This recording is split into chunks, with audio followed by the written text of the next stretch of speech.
President Trump has told Israel that it must stop bombing Gaza immediately as Hamas has agreed to release all remaining hostages living and dead, a key demand in the president's proposed peace plan. Earlier, Hamas said it accepted some parts of his proposal, but is seeking to make some changes.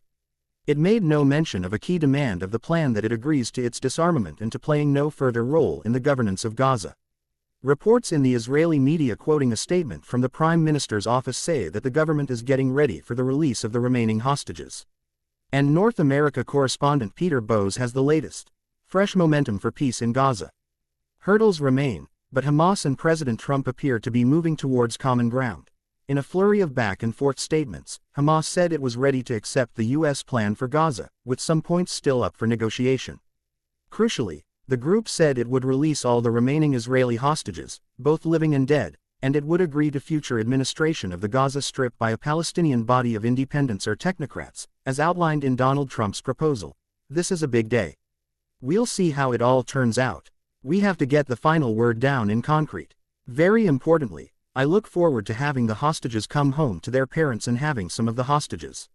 Unfortunately, the condition they're in come home likewise to their parents because their parents wanted them just as much as though that young man or young woman were alive. And let's call it eternal peace in the Middle East. A Hamas spokesperson told the BBC the president's comments were encouraging and that the group was ready to begin negotiations immediately.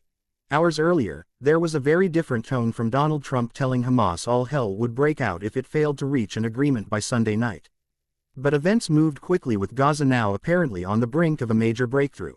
A very special day, said the president as he thanked the countries he said helped bring about an agreement, including Qatar, Turkey, Saudi Arabia, Egypt, and Jordan.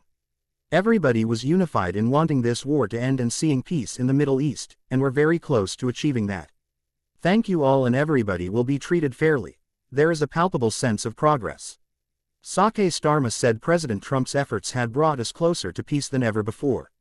He added, there is now an opportunity to end the fighting, for the hostages to return home, and for humanitarian aid to reach those who so desperately need it. We call on all sides to implement the agreement without delay. But there are outstanding issues that could prove stumbling blocks. Hamas appears to have rejected a demand to disarm and leave Gaza. While it remains unclear whether Israel will fully withdraw from the territory, intense negotiations are expected to continue in the coming days. Well, Moshe Levy is the brother-in-law of one of the hostages still being held in Gaza, Hamri Mira. He told us many of the hostage families see the response from Hamas as a yes, but there shouldn't be a deal in the first place because the hostages should be released immediately and unconditionally. But we are realistic and understand there is a deal. At the same time, we know that Prime Minister Netanyahu has a coalition that is problematic to say the least. The members of the radical right that have stated before that they're obstructing deals time and time again. Now I see that there is a moment where President Trump, who gave the Prime Minister a lot of space to reach an agreement and also engage with military pressure, successful military pressure on Hamas to finally understand that the war needs to end and that the hostages must be released and prioritized. I think the Prime Minister will be able to explain it to a public that overwhelmingly supports a deal. Over 70% consistently wants a deal to release the hostages. And for his coalition, he has the safeguards for members of the opposition and the majority of the coalition that support a deal. I think he will be able to carry it through and we will not allow it to be obstructed again. But I want to emphasize again, Hamas needs to be pressured first and foremost, and they need to agree to the framework President Trump laid out with the international community earlier this week. No buts and no delays. Moshe Levy. Well, I asked Benjamin Rad, a senior fellow in international law at UCLA, whether he thought this move by Hamas was enough to keep Mr. Trump's peace plan on track.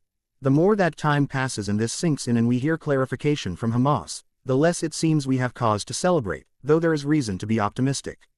Hamas's statements and their clarifications indicate not that they're agreeing to the 20-point plan, but that they're agreeing to it as a starting basis for further negotiation.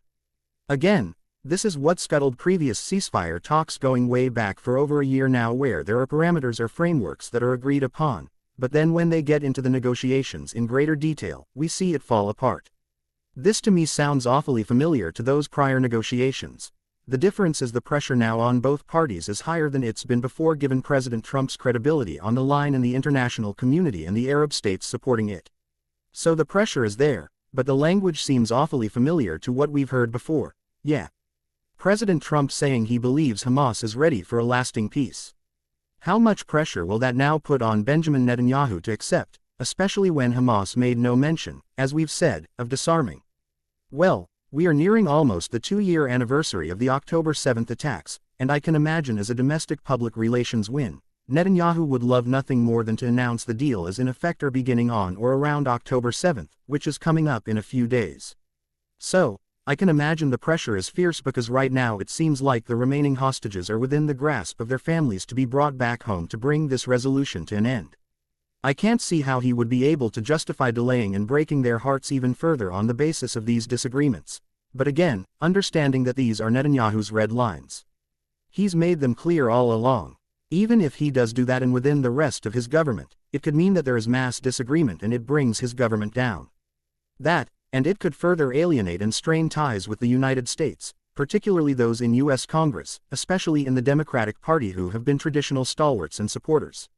We've seen polls recently in the United States this last week showing support is decreasing. There is pressure coming from the American side that is unprecedented and will be even more so if Netanyahu is seen as the spoiler in this recent round. Do you think Hamas are playing for time with what they've said in their statement? Well, the Wall Street Journal is reporting that there is internal dissent within Hamas, that there are factions of their fighters who simply do not want to give up their arms, who do not see disarming and disbanding as an option. And then there's the political leadership which is not based in Gaza, which is pushing for exactly that to happen. So I don't think Hamas itself is fully on the same page with regards to its members of what it wants to do. So if it is buying for time, it is simply so that it can reach a consensus. Well, let's go live to our Middle East correspondent, Hugo Basha, who is in Jerusalem. Hugo, I know it's the Jewish Sabbath, so not a lot of reaction yet, but what is Israel saying in response to what President Trump has said? Yeah, Nikki. So, this response by Hamas came late last night. So, obviously reaction here in Israel has been limited so far. There has been a very short statement from the Prime Minister's office saying that Israel was ready to fully implement the first phase of this plan, and that is the release of all the remaining hostages, both living and dead, who are in Gaza.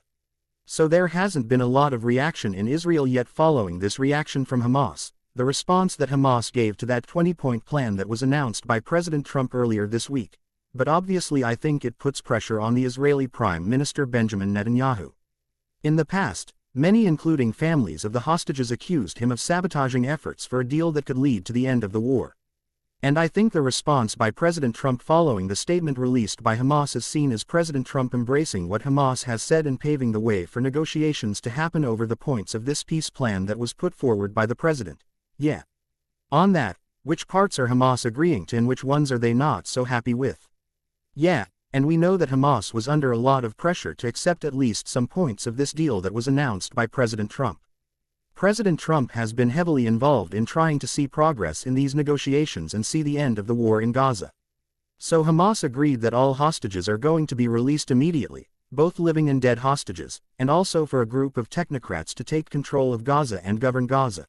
But crucially, the statement that was released yesterday didn't mention the group's disarmament, which has been a key Israeli demand in these negotiations, and also the proposal for its members to leave Gaza.